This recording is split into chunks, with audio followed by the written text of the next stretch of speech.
número complexo é um vetor. Quando tu pensas naquela forma de afixo e tudo mais, né? Tens um vetor aqui, né? E tu tens outro vetor aqui. E perceba que a soma desses dois vetores vai dar esse. Uhum. De tal forma que tu podes afirmar, uma vez que os números complexos são vetores, que o ZC é igual a ZA mais ZB. Ok? Ok. Ok. Mas tu queres um valor ZC específico. Tu queres que esse ZC esteja sobre o eixo Y, não é mesmo? Ou melhor, sobre o eixo imaginário aqui, já que estamos a falar de números complexos. Uhum. Certo? Portanto, tu queres um tipo específico de ZC. O ZC aqui tem que ser um kappa que multiplica I, apenas isso, né? Porque se ele estiver sobre o eixo imaginário, que é o que pede aqui,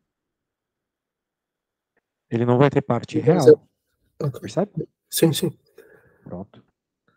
Então, tu tens aqui kappa I igual ao ZA mais ZB. Pronto. Claro, quem é o kappa, né? Essa é a pergunta. Ou quem é o... Na verdade, quem é o θ é a pergunta aqui. Uma vez que a gente tem essa informação dos paralelogramos, né, nós podemos Uhum. encontrar aqui quem é o nosso Z, não é mesmo? Bem, tem alguns detalhes que são necessários, pensando em vetores novamente, para que ele esteja sobre o eixo Z. Vai ser necessário, olha só, acho que tu concordas comigo, que essa componente horizontal aqui, para a direita, Uhum. igual a componente horizontal para a esquerda, para que eles se anulem.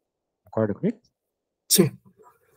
Então, digamos que tu chames aqui de A, aqui vai ter que ser menos A. Então, a coordenada real, vamos dizer assim, do É afixo assimétrico. A é simétrica, exatamente, eles são simétricos. Pronto. Então, se eles são simétricos, esse ângulo aqui é o mesmo também, é o mesmo θ. Tem que ser, senão não vai ter simetria. Certo? Uhum. Pronto. E bem, se tu estás a falar aqui, centrado na origem, círculo, então, os valores de coordenada imaginária dos dois também são os mesmos. Ok? Também vão ser os mesmos B. Ok. Percebeu? Sim. Isso. Então, podes falar isso do teu ZA também. Tens informação sobre o ZA por simetria. Tens que A mais BI e o ZB, olha só, é menos A mais BI. Percebeu? Sim. Então, como é a soma desses dois, o real desaparece naturalmente. Tens que o kappa I é igual a 2BI, ou seja, o kappa é igual a 2B. Muito bem, encontramos uma informação interessante. Mas perceba que não é bem isso que o problema nos pede. O problema está interessado no valor do ângulo. Tanto faz aí qual vai ser o capa e coisas assim a princípio. Pode ser que isso seja útil para nós no futuro, mas no momento não é. Certo? Uhum. Pois, agora qual deve ser o ângulo para que este fenômeno ocorra, né? Bem, se tu pensares um pouco em trigonometria, tens isso acontecendo, né? Sim. Senos, cossenos e tangentes, né? Qual é o ângulo que faz os senos serem iguais, mas os cossenos serem um inverso do outro? Isso sempre vai acontecer quando a gente para para pensar. A menos que eu esteja errado. Contanto que seja o mesmo ângulo, acho que isso sempre vai acontecer. Um pentágono regular. Opa, isso aqui eu não tinha lido. Se fosse uma cobra, tinha me picado.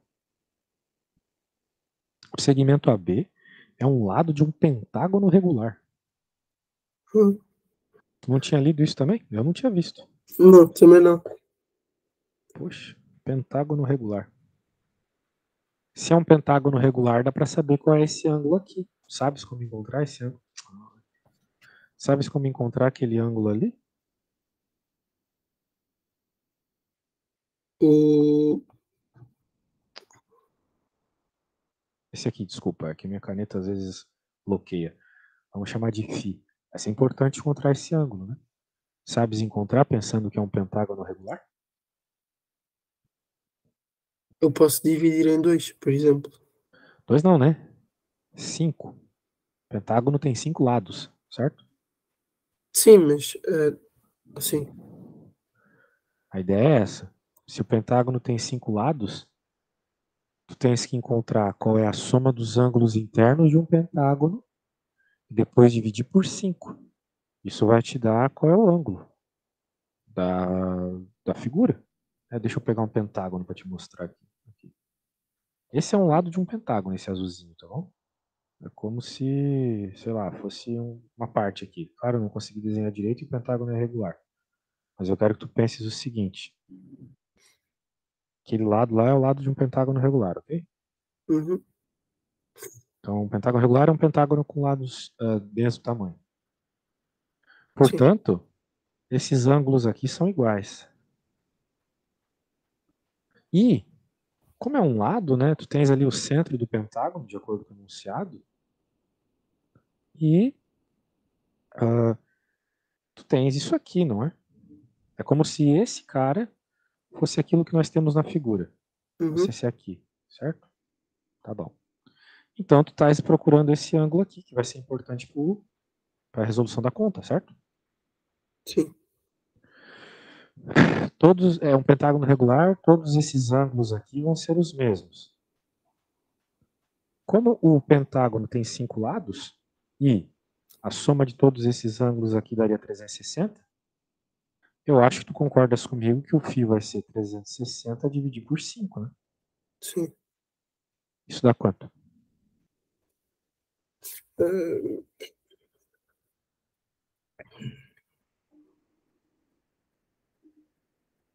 é 72 graus. Pronto. Então acabamos de encontrar que esse ângulo aqui é 72 graus. Se esse ângulo é 72 graus e a gente, por todos os argumentos que a gente deu, já sabe que esses dois têm que ser iguais, quanto que será então o valor desses ângulos? Sendo que aqui tu tens o ângulo raso de 180 graus.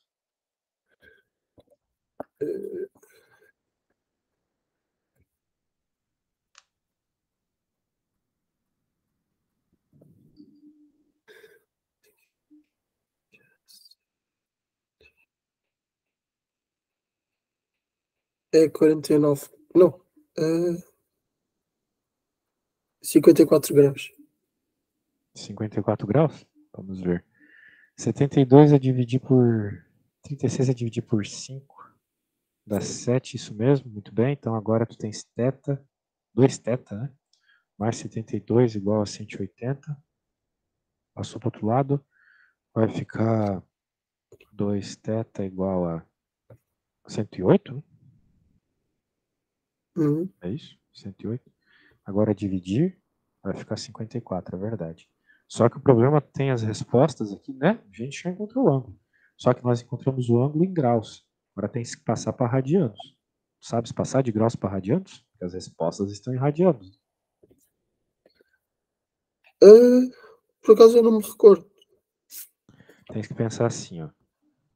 Se π são 180 graus, então 54 graus, que são o que nós temos, né? Vai Ah, ser sim. x, Ok, ok. certo? Aqui, vamos dizer assim, são os radianos, que é radiano, que é grau. Agora tu podes fazer a multiplicação cruzada e encontrar o x, que Uhum. vai ser quanto é 54 graus em radianos. Ok.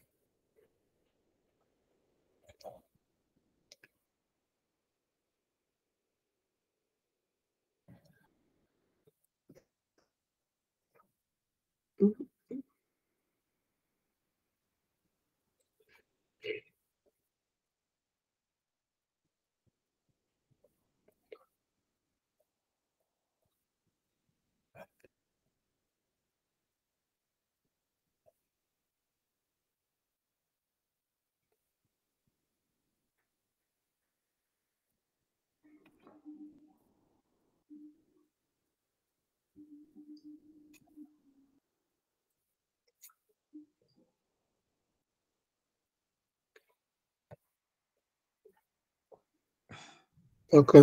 Dá 3π sobre 10, que é a resposta certa. 3π sobre 2? Pronto. 10. 10? Uhum. 10π sobre 2? Não, 3π sobre 10. E a Ah, tá. resposta é B. Então vamos recapitular.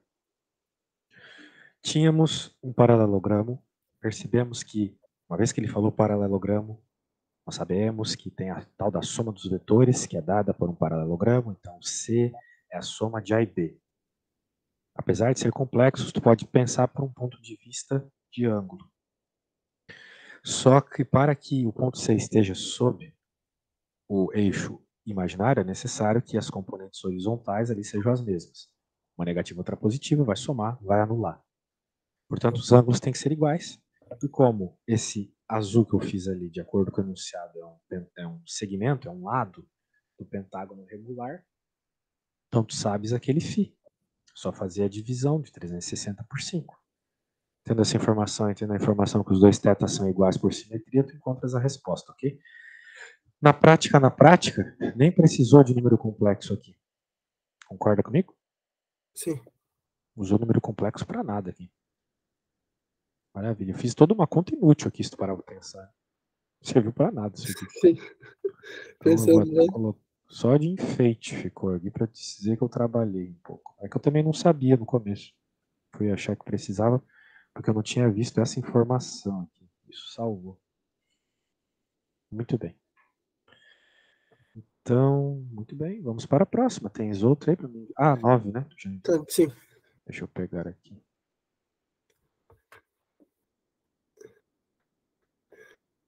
Eu consegui resolver praticamente tudo, mas houve uma parte em que depois eu não soube o que fazer. Só um segundo. Vamos ver. Resolva a inequação. Quero saber os valores de x, né? Uhum. Pois pronto. Bem, um problema como esse, tens que tomar um cuidado aqui, né? Porque é uma inequação. Então, tem que perceber que, dependendo do número que tu tiveres a trabalhar, a tua equação pode existir ou não. Talvez tenha que inverter o sentido da desigualdade. E coisas assim, tá bom? Uhum. Bem, vamos pensar primeiro nas limitações que esse problema tem. Por exemplo, nós temos um logaritmo. Eu acredito que tu saibas que nunca pode ter valores negativos dentro do logaritmo, não é mesmo? Sim. Portanto, o 4 elevado a x menos 3 sempre tem que ser maior que zero. Sempre, tá bom? Uhum. Então, que mais? Podes passar o 3 para o outro lado, tu vai ter 4 elevado a x maior que 3. E pronto, aí como é que a gente vai encontrar os valores de x, né? Porque tais num log, isso, log de base 4 ainda por cima. Se tu pode usar a calculadora na prova, né? Tu podes aplicar log 4 dos dois lados. Né? Tu vai poder usar a calculadora, certo? Sim, sim, sim, sim. Então, se tu aplicares log da base 4 no 4x, tens que aplicar aqui também. Isso vai fazer por propriedade de log a simplificação.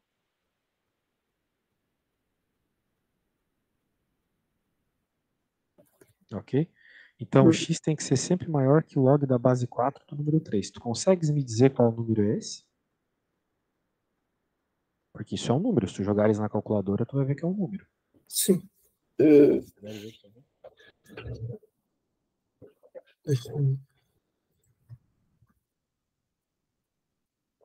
Só para a gente ter uma ideia mais assim, humana, do valor que limita aqui a nossa resposta.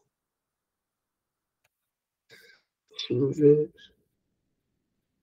É 0,79.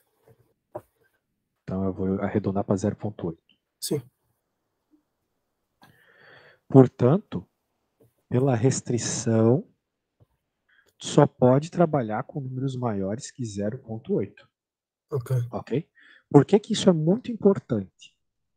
Porque tu tens esse x aqui embaixo, que é necessário que vá para o outro lado para que tu consigas resolver a conta, certo?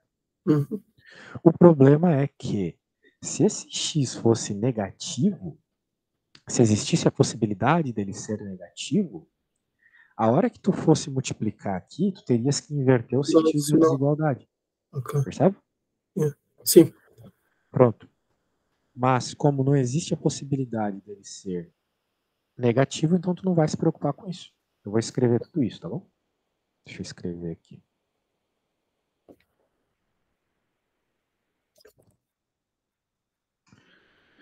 Como acabamos de provar que é obrigatório que os valores de x sejam maiores que 0,8, não precisamos nos preocupar com a,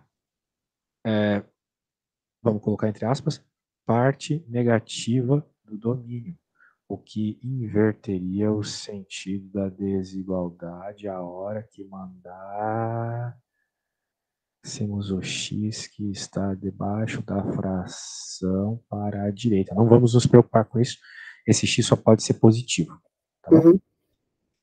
Ótimo. Portanto, agora eu vou pegar essa equação aqui e vou passar o x para o outro lado. Então, vamos ficar com log de 2 de 4x menos 3 menos 1 maior ou igual a x. Ok? Uhum. Agora, como é que a gente vai resolver? Como é que a gente vai isolar o x? Será que é possível?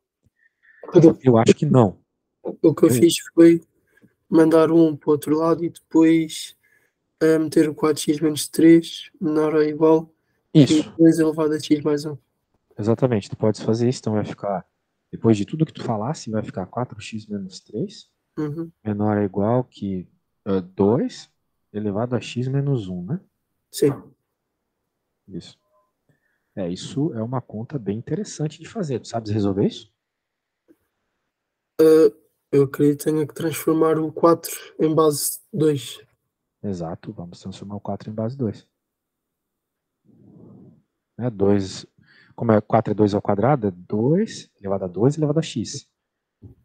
Potência de potência multiplica-se as potências, certo? Uhum. Sim. Muito bem. Eu quero fazer um ajuste bem específico aqui. Vamos fazer 2x elevado a 2, ou seja, eu inverti aqui, tá vendo? Uhum. Tudo bem para ti? Tudo certo? Alguma Sim. dúvida no que eu fiz? Tá tranquilo, né? Regras de potenciação, não é? Agora eu vou passar esse outro 2 para o outro lado, vai ficar menos. Daí eu vou dizer assim, ó, que vai ficar 2 elevado a menos 1 vezes 2x. Esse 2x eu também vou colocar dentro de um parênteses. Eu não precisava, mas eu vou fazer isso por um motivo bem interessante. Menos 3 menor ou igual a zero. Isso aqui não te lembra nada, não? É uma forma resolvente. Perfeito. Então tu pode chamar o 2x de u, né? E agora tu resolves a fórmula resolvente, por favor. Ok. Não me tinha lembrado disso. Fica Ok. difícil de perceber mesmo. Não se preocupe. Mas eu só não percebi porque, como é que podemos passar o 2x para x elevado a x, pronto, depois tudo ao quadrado. Quê? Tu não entendeu isso? Sim. Pô, mas foi o que eu te perguntei, se tu tinha entendido ou não, tu falou que tinha entendido. Não quero entender. Porra, velho, tem que falar, meu. Potência de potência multiplica essas potências. Sim, Então, esse cara aqui é a mesma coisa que 2 elevado a 2 elevado a x, certo? sim, Só que a ordem dos fatores não altera o produto. Então, tu dizer que é 2 elevado a x vezes 2 dá na mesma, não é? sim. Pronto, então tu pode dizer que é 2 elevado a x elevado a 2. Ah, é como se trocasse então. Exatamente, a gente trocou. Ah, ok, ok, já percebi. Então tá bom. Então agora tu pode fazer a fórmula resolvente.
A conta está tranquila por enquanto?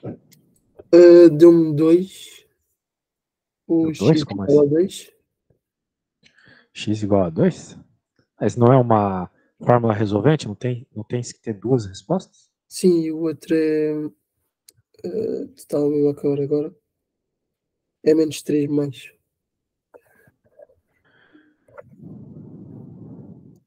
Não entendi. Quais são as soluções? U é quanto? Falei. É 2 ou menos 3 mais. Menos 3? Mais. É Meio, sobre será? 2. Pronto. Beleza. E agora vou substituir. De fato, se no- tu multiplicares 10, tu somares, é isso aí. Agora tu tens que lembrar que o U é 2 elevado a x, né? Uhum. E tens que lembrar que essa aqui não vale, né? Sim, que é porque é negativo. É exato. Então, o x é 1. Não é mesmo? Uhum. X é 1. Então, o que acontece, né?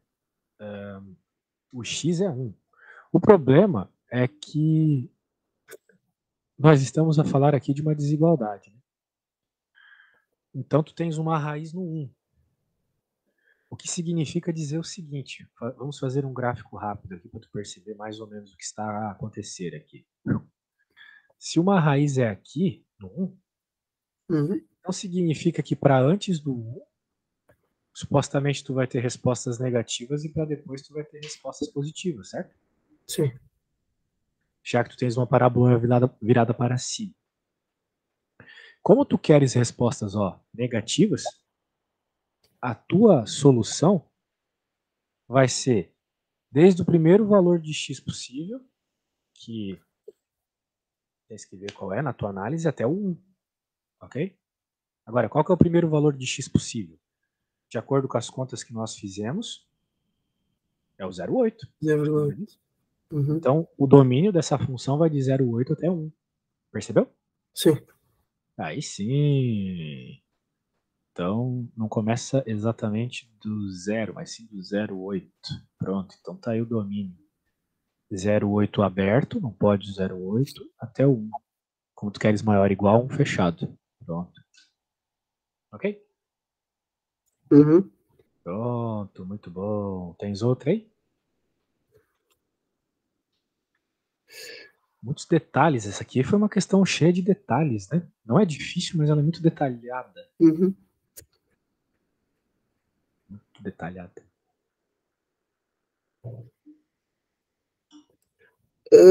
Acho que. Deixa-me ver se eu tenho outra. Bem, enquanto tu procuras, eu vou à casa de banho, tá? Só um segundo.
Voltei. E aí?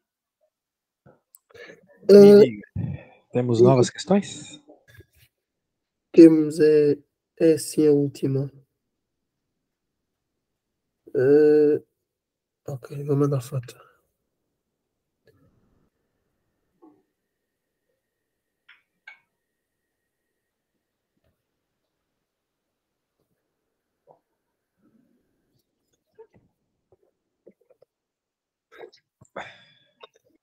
Vamos ver.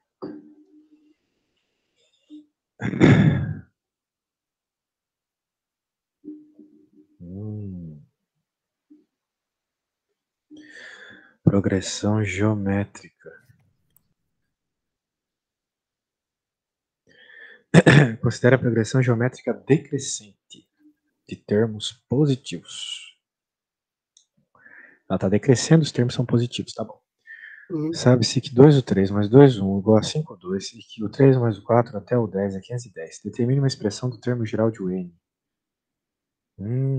Bem, aqui tem duas fórmulas que estão no formulário do exame que tu tens que utilizar, tá bom? Uma das fórmulas é essa aqui.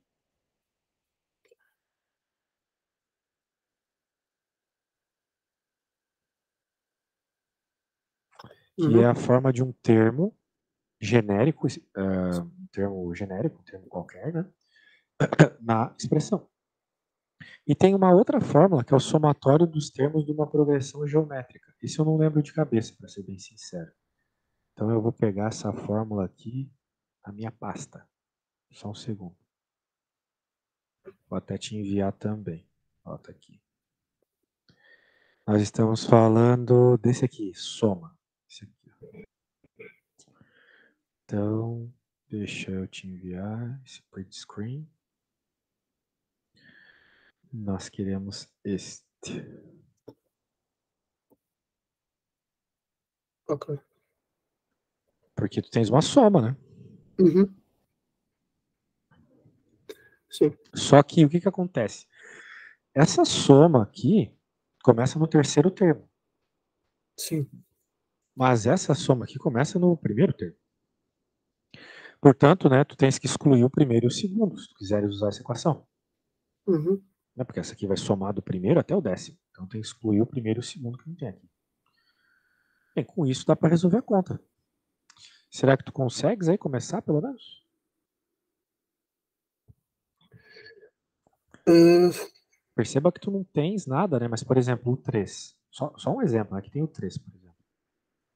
Tu pode escrever o 3 como U1 vezes R elevado a 3 menos 1, não é mesmo? Então, sim. tu vai ter duas equações que envolvem as mesmas incógnitas. O U1 e o R. A ideia é essa. Eu acho que poderia começar, talvez. Bem, então Hum, tentes fazer aí, se tu não conseguires, eu dou uma força. ok. Mas eu posso começar por fazer a soma o S de 10 menos Eu acho. o S de 2. Bem, faz o que tu preferires. Faz o que tu preferires primeiro. Eu começaria pela primeira, mas tudo bem. Então posso começar por. Hum,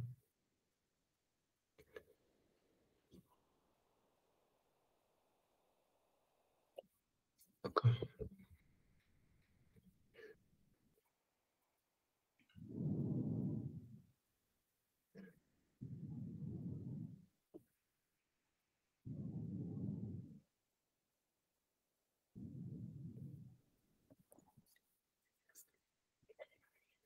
Eu acho que preciso começar pela primeira para descobrir a razão, não é? Pode ser. Na realidade, tanto faz. Mas eu acho que começar pela primeira é melhor.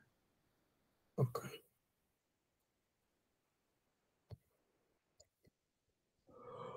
E tu percebeu bem. A primeira vai te dar a razão, é verdade.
Ok.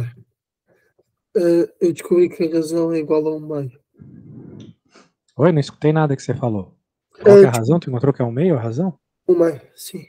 Faz sentido uma vez que o enunciado cita que a razão ele cita que é uma decrescente, tá vendo? Uhum, Portanto, a razão tem que ser menor que um mesmo. Ok? ok. Muito bem. Então, agora o que tu tens que fazer aqui? Ver se tu tens a razão, agora vais utilizar a equação da soma para encontrar o primeiro termo, né? O 1. Pois, foi esta parte que eu fiquei com mais dúvidas. Não sei muito bem o que fazer. Tu tens que usar a equação que eu coloquei aqui, né? Sim, mas o facto 510, de começar, então, mas o facto de começar no. tens que fazer a subtração, né, cara? Qual que é a razão? O meio, né? Sim. O meio elevado ao n que tu queres, ou seja, elevado a 10, menos 1, 1 meio menos 1.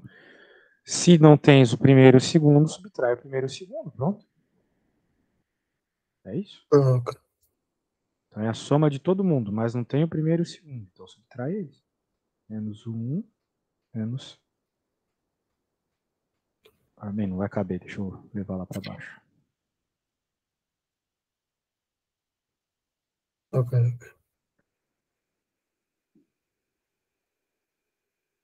Menos 1, menos o 1 vezes R, né? Uhum. A soma de todo mundo menos... Não, peraí. Acho que eu falei besteira. É a soma de todo mundo menos esses dois primeiros vai dar o 500. O que nós temos pela equação... mas é isso mesmo. É isso mesmo. Ok? Então é isso. Então só subtrai aquele que estava faltando. Pensei que tinha cometido um erro de lógica aqui, mas é isso mesmo. Então agora, né, tu tens que o R é um meio, né? Pronto, então a única variável que tu tens aqui é o U1. Então tu podes isolar o U1 e encontrar o valor dele. Ok.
Ok. Ah, a soma deu-me que o de 1 igual a 1024. Teu U1 deu quanto? O de 1 era igual a 1024. 1024. Pronto, então, como ele quer que tu escrevas nesse formato, A vezes B elevado a N, é só tu colocares aqui, né? 1024 vezes o B, que é 1/2, elevado a N, certo? Uhum. Pronto.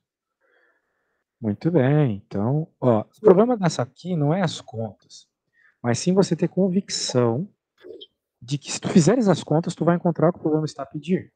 Percebe? Tu tens que ter essa convicção porque tu tens duas incógnitas, o 1 e o R, ou no caso aqui o A e o B. Se tu tens duas equações, tu tens certeza que é possível achar o valor de duas incógnitas. Uhum. Então é assim que tu vai com confiança chegar na resposta. A única coisa que eu é que só porque ali no enunciado diz A vezes B elevado a N, só que Sim. depois a fórmula, a genérica diz N menos 1. Ah, a forma genérica que eu criei, né? Pois é. Bem, para deixar igual à forma genérica, a gente tem que multiplicar por N e dividir por E, multiplicar por R e dividir por R. Tu multiplicas o R aqui para que soma o 1, certo? Para que desapareça esse 1. Tu multiplicas e Ok, divides aqui, então. Daí a fórmula vai ficar igual. Só que o teu A, então, não vai ser o 1. Vai ser o 1 sobre R. Ok? sim. Ok, ok. De fato, você estava certo. Isso aqui é a fórmula com o menos aqui. Muito bem. Só que agora, para deixar igual o do problema, então, 1024 é dividir por 1/2, vezes, agora sim, 1/2 N. Que vai dar 2048, né? Sim, sim. Pronto, agora sim. Ok. Muito bem, cara. Muito bem. Percebeu bem. Show. Vamos para a próxima. Se é que tem, se não tem, tá bom. Não, acho que por hoje acho que já não há mais dúvida. Por hoje é isso, então. Muito bem, que bom. Fico feliz. Estás bem na matéria. Só vá com mais confiança que vai dar tudo certo, ok? Uhum. Então tá bom. Muito obrigado e até. Tchau. Tchau.